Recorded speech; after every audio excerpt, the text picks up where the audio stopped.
IELTS Listening Test 11.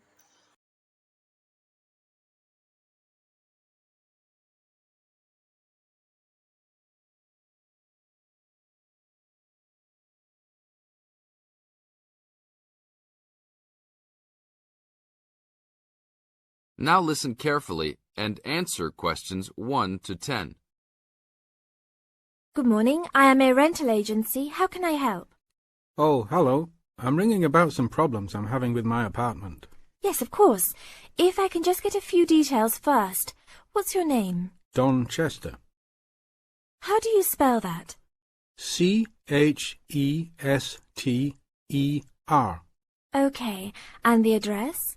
Apartment 4, 18 Ruby Lane, Ruby Lane. And that's in... in Newbridge. Oh, yes, I know the one.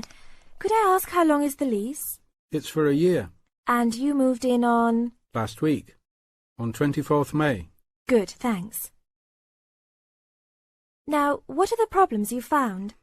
Well, nothing too serious, you know, but a few things that have been building up over a few days. Yes, of course. Well, the first thing is the fridge. The seal on the door is decayed, and we have a small child and need to keep milk cool, so we need to get that done straight away. Okay, that's the fridge for immediate repair. And then there's a little problem with the gas water heater. Uh-huh. The switch is broken. Right. It's not serious and we can still use it. But if you can send somebody over in the next couple of weeks or so, that'd be great. Okay, I've got that. Then we're worried about the front windows. Are they broken? No, but there are no blinds on them. And you know, with privacy these days... And when would you like those done? Oh, it's not really urgent. But there are only thin curtains on the windows, and people are walking past. Yes, we'll have those done for you by next week, don't worry. And then there's the front door lock. It's getting quite annoying. It often jams and we sometimes have to fiddle with it for minutes before we can get in the apartment. I'd really like to get that fixed up right away. That's no problem. And then the last thing is the shower curtain. It's torn. Oh, right. We can get a new one and have it to you in the next week, if that's all right with you. Yes, that's okay. Anything else? No, that's all. Okay, fine. What we'll do now is get someone over to you this afternoon if you're home. Well, I'll be out for a short while. Okay. Tell us your preferred times. Well, the best time is about 2 o'clock. I'd have to check that with him. And if he can't get there then, what would be your second preference? Oh, any time up to 6 p.m. would be fine. Okay, I've got that. Great. Thanks very much. That's fine. Thank you for calling. Goodbye. Goodbye. This is the end of Section 1. Now you have half a minute to check your answers.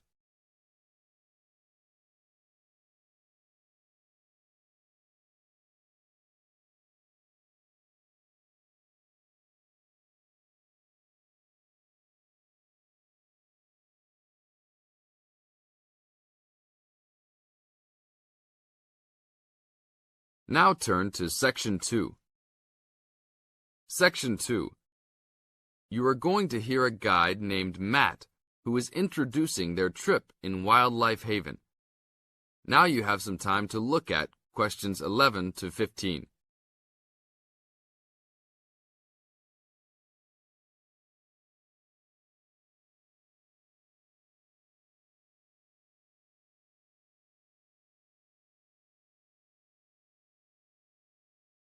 Now listen to the first part of the introduction carefully and answer questions 11 to 15. Well, good morning, everybody. My name's Matt, and I'm one of the 3 guides here at Wildlife Haven. Our job is to make sure that you all have a great time here with us and go home feeling happy and relaxed. As you can see, we're away from the city in a remote area between a national park and the sea. To encourage you to relax, there are no radios or TVs, and the only phones and newspapers are in the office. So, if peace and quiet is what you've come for, this is the place to be. From your cabin on the hill, you'll find you have the national park behind you, and you can look out from the sea from your front balcony. Your luggage will be unloaded from the bus and taken to your rooms in a few minutes. Once you have picked up your key at reception, please locate your room and check that all your luggage has arrived. The daily program here at Wildlife Haven is flexible and only as demanding as you want it to be. You should each have a brochure setting out the facilities and various walking tracks you can take. And on the bus, you are given a green sheet setting out a number of group tours in the coming week. If you want to join any tour, just write your name and room number on the relevant sheet along the wall here. Tomorrow, there is a Beachcombers and Rock Hoppers tour exploring marine life in the rock pools along the beach. Or, if you'd prefer to go inland, there's a guided forest walk that takes you off the walking tracks. If you want to catch some lunch, you could join the beach fishing expedition. And at night, you'll see there is a moonlight forest walk that leaves each night at 7 p.m. So there is plenty to choose from at Wildlife Haven, and of course, that includes just sitting on your balcony watching the waves roll in. But I would recommend my favorite tour, the Waterfall Walk.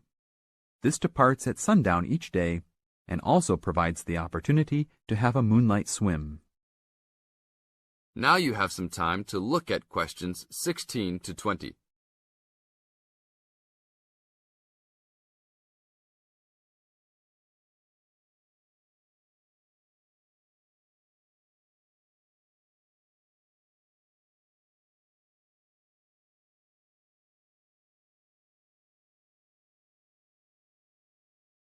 In the second part of the introduction, you are going to get some advice from Matt. Listen carefully and answer questions 16 to 20. You've chosen to visit us in January, which is one of our hotter months. And although you may be tempted to wear a minimum of clothing, you should always take precautions against injury, particularly in the national park. This includes sensible footwear. You'd be surprised how many of our guests ignore this advice and end up being sorry. And socks are a good idea too. And even though you might be under trees a lot of the time, it's a good idea to wear a hat in this hot climate. There's no need to be too concerned about walking in the national park, provided you use common sense. It's true that there are poisonous spiders in the park, but they are really more frightened of you than you are likely to be of them. I should also warn you against eating any wild berries. Some are edible, but you should avoid them all. We'll provide all the food you can eat. Well, that's about all for now.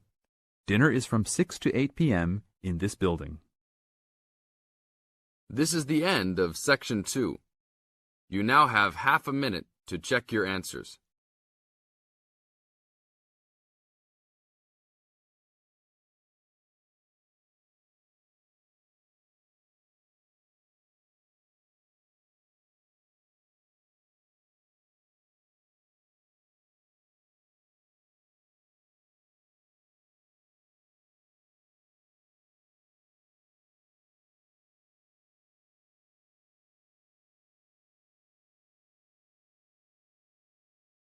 Now turn to Section 3. Section 3. You are going to hear a conversation between Bill and the counselor. You now have some time to look at questions 21 to 25.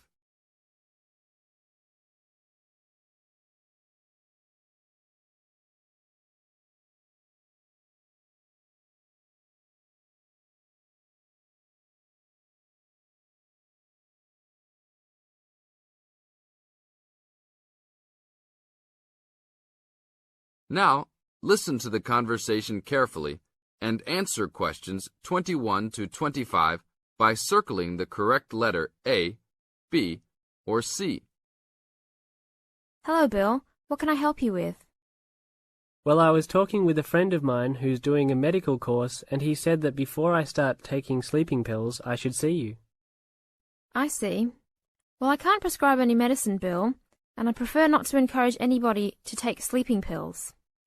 What I can do is to help you look at why you're not sleeping.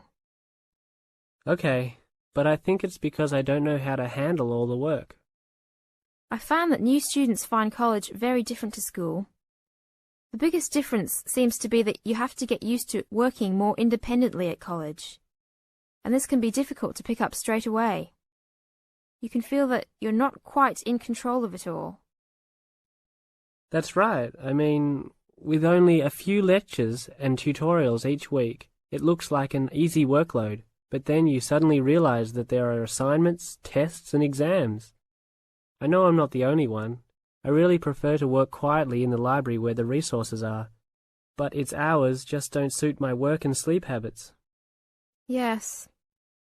Having a lot of time to manage and having to arrange to get everything done and still have time left over to relax and feel refreshed usually needs careful planning. Yeah, that's right. I know. But it's hard to get started. My medical mate said you can help with getting organized, and I sure need it. Okay then. I need to get a few details about your timetable and any other commitments. You can put them all down on this form if you like. Now you have some time to look at questions 26 to 30.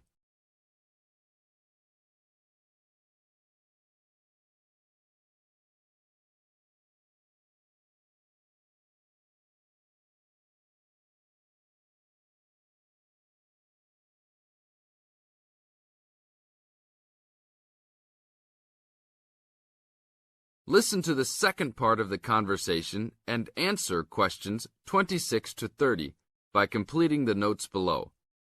Write no more than 3 words for each answer. Now, Bill, what's your main concern? Well, what really gets me down at present is that the exams are coming up and I don't feel confident. I know you've spent a lot of time preparing, so let's look at the actual exam itself. No matter how much preparation you do, it doesn't really count if you don't plan how you will time yourself to ensure you get to answer all the questions. Usually there will be some guide on the exam paper that will tell you the relative importance of each question, its contribution to your total mark. I see. So if I feel organized at the start, I can be more confident. Exactly. So once you've worked out an overall plan, and this can be done quickly, you need to make sure you know what each question is asking you to do. As a marker, I know what answers I expect to a question. Then you need to address the question, not just write down what you know and hope the marker will appreciate the hard study you've done. Yes, that's important. I can see that markers are looking at the questions, not trying to guess what we know. Yes. And the third point to keep in mind is that even if you know the topic well, you should leave time to go back and check your work for content. There may be an important point you have missed, or not explained as much as you wanted to. And at the same time, you can look for errors, including any obvious ones in grammar. Okay, thanks. It's really simple in many ways, isn't it? This is the end of Section 3. You now have half a minute to check your answers.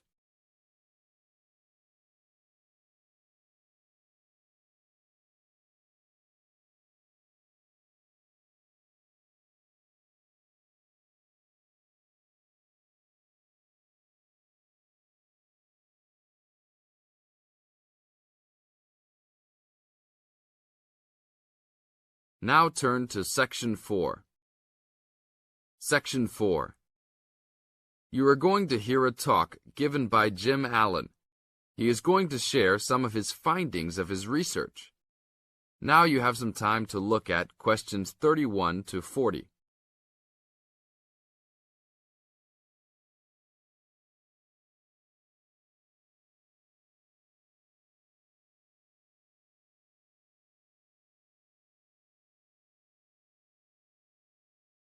Now, listen carefully and answer questions 31 to 40.